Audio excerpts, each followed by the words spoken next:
when I went to a meeting in Balcombe about 6 months ago, where a Canadian lady was talking about all the fracking that happens in Canada, in Alberta, I was astonished to hear about the groundwater and the water and how farmers had to travel 50 miles to get fresh water.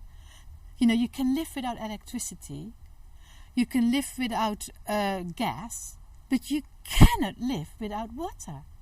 Water! And the animals, you know... I mean, the Prime Minister, the Quadrilla, everyone is saying it's all okay, nothing will go wrong. Yeah. And then we have this reservoir, the Ardingly Reservoir, and all these aquifers, or whatever you call them. It frightens me so much, you know. It's really frightens me, yeah. Changing the subject, can you have someone show me around your farm? Yes. Thank you. You don't have to hull it, because it is a modern variety. All the old-fashioned varieties, you have to hull it, so you have to send them off to the factory where they have to de-hull it. But here these oats are wonderful. And they're ready to eat immediately? Yeah, you can even eat them in the field. That's what I do. Right. So can you show us the actual oats in this? Just you open. I see. Yeah. And then you can just put it really simply through a press, and then you see the oat that you might put in like an oatmeal, like a flat flake of oat. Oh, just from pressing it? Yeah, it's like really simple. And so I guess that's what she means by the naked oat.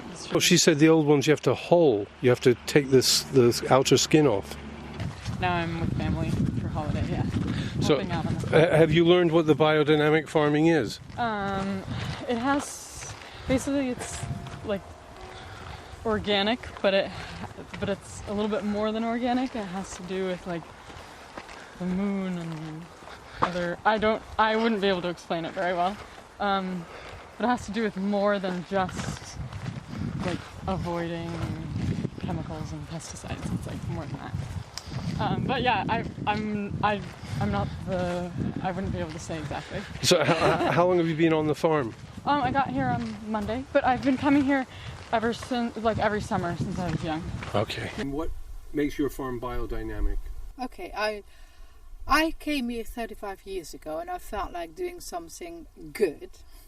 So I then wanted to grow, and I didn't find a farmer, so I thought I'd start myself. And with the little bit of land I had, I started growing vegetables. And then it grew bigger, and I wanted to have a chance for people that live locally to buy locally. This was 35 years ago.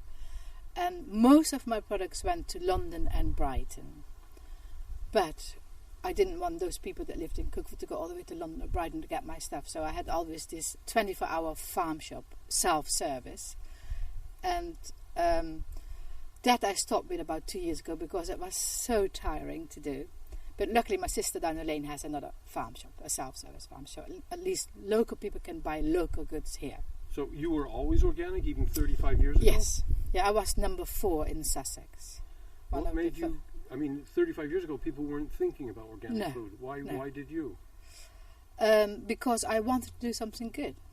And that's what I thought that I felt good with. So. Was there much demand for organic food 35 years ago? We had contact with a shop in Brighton called Infinity Foods, and they asked us to grow organic food. So, and from there it really started, yeah.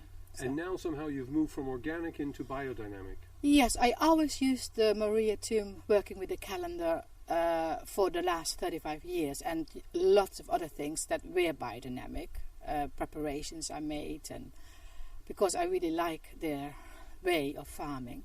But biodynamic is always on a mixed farm. So for years I thought, I can't be biodynamic because I'm a vegetarian. I don't have animals.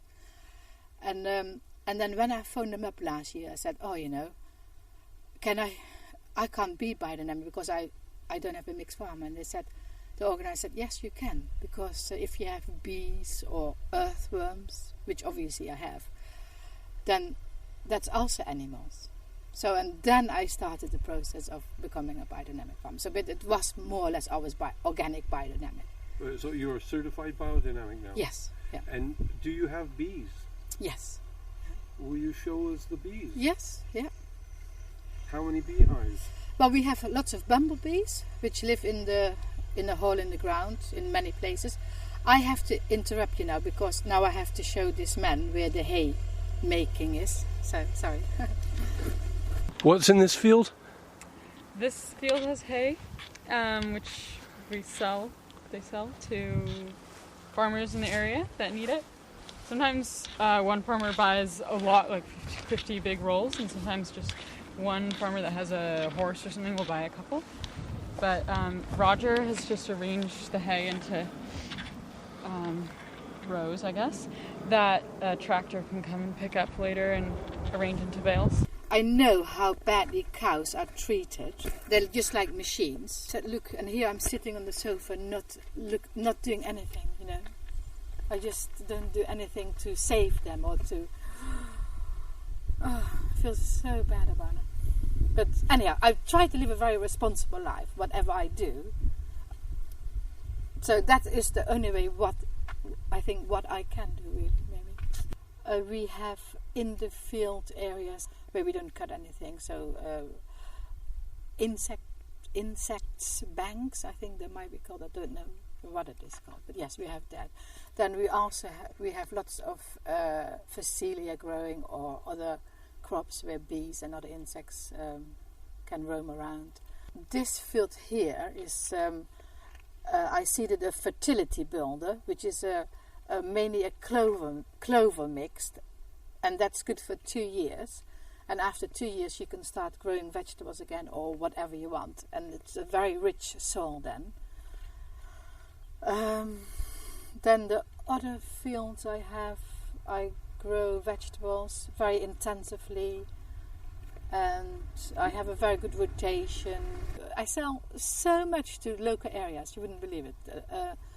Brighton, London, farmers markets, and yes, it's really very productive. It's amazing what you can grow in a few meters. You know, everybody should have a few meters of land and grow it at home. It's wonderful.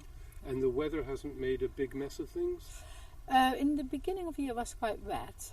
Last year we had also a very wet year, where crops sometimes didn't finish, like the pumpkins were very small or they didn't exist, that they died because of the wet and cold conditions. But that is what the challenge is of farming. Whatever the weather is, you have to make the most of it. You have to be constant alert as well, and make the most of it and go with the weather. You know, she decorates it nicely. Not everything is spelled correctly, like colorful.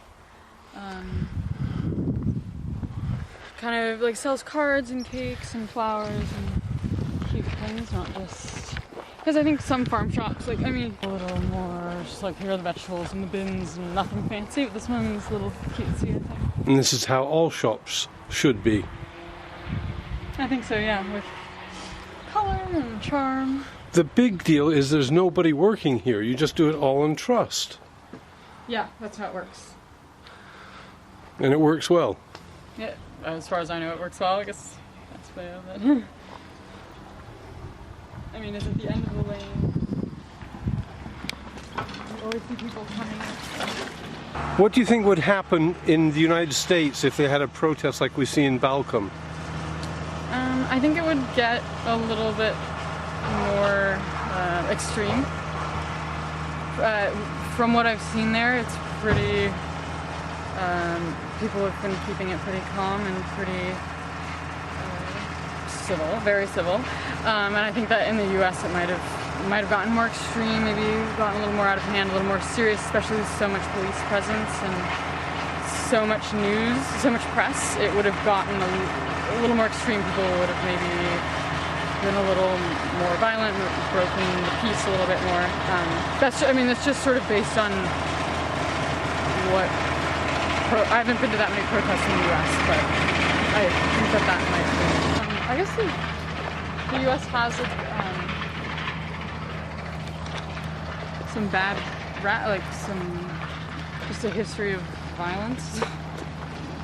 That, not even a history, more of a current trend of violence. That I think the real powers that be are quite happy for the protest. That's just my own personal opinion. I think the police could have kicked them out of there in a minute if they wanted. Yeah. It's just my opinion. Last question. As a woman running a farm, I mean, you're telling men what to do all the time. How does it work out? Now I feel a little bit better about it, but I think in the beginning it was really difficult. If I wanted to go to a shop where you buy tractors or machinery, they kind of didn't take you serious. I must say that, yeah. So that was really difficult, yeah. And for the modern woman that wants to be independent, would you suggest farming? I think I love my job. I couldn't have wished for a better job. And you work every day outside, and I do a lot of handwork. I was told by a gardener only maybe a month ago, that soil is actually an antidepressant. What? Soil, S-O-I-L, soil. Soil. Is actually an antidepressant. If you work in soil, I didn't know, but that's what she said. So it's wonderful. And when I have children coming here, or my kids when they grow up, to work in the soil, it's just wonderful. And to see something grow, it's wonderful. I love it. Yeah. I was saying to her